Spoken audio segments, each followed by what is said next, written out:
2001 সালের বসন্তকাল। যুক্তরাষ্ট্রের রাজধানী ওয়াশিংটন ডিসি ছিল সেই সময়ের মতোই ব্যস্ত আর চঞ্চল। এই শহরেরই প্রাণকেন্দ্রে হঠাৎই রহস্যজনকভাবে নিখোঁজ হয়ে যান 24 বছর বয়সী চন্দ্রা লেভি, এক প্রতিভাবান ও উচ্চাকাঙ্ক্ষী যুবতী। এই ঘটনা শিগগিরই আমেরিকার জাতির মনোযোগ আকর্ষণ করে এবং এক অনন্য সাধারণ অপরাধের কাহিনী হিসেবে ইতিহাসে স্থান পায়। গল্পের মোড় ঘুরে যায় যখন গণমাধ্যম জানতে পারে চন্দ্রার ব্যক্তিগত সম্পর্ক ছিল ক্যালিফোর্নিয়ার কংগ্রেসম্যান গ্যারি কন্ডিটের সাথে। 53 বছর বয়সী বিবাহিত এই রাজনীতিক শুরুতে বিষয়টি অস্বীকার করলেও পরে স্বীকার করেন যে তাদের মধ্যে ঘনিষ্ঠ সম্পর্ক ছিল। যদিও পুলিশের ভাষ্য অনুযায়ী কন্ডিট কখনোই সন্দেহভাজন হিসেবে বিবেচিত হননি, তবে গণমাধ্যম ও জনমত তার উপর সন্দেহ ছড়িয়ে দেয়।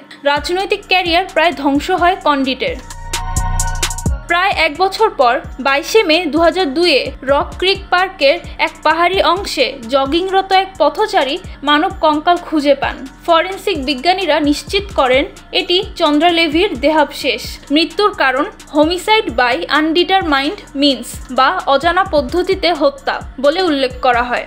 ঘটনাস্থলে চন্দ্রার পোশাক, জুতা ও কিছু ব্যক্তিগত সামগ্রী পাওয়া যায়, তবে হত্যার নির্দিষ্ট অস্ত্র বা ক্লু মেলে না।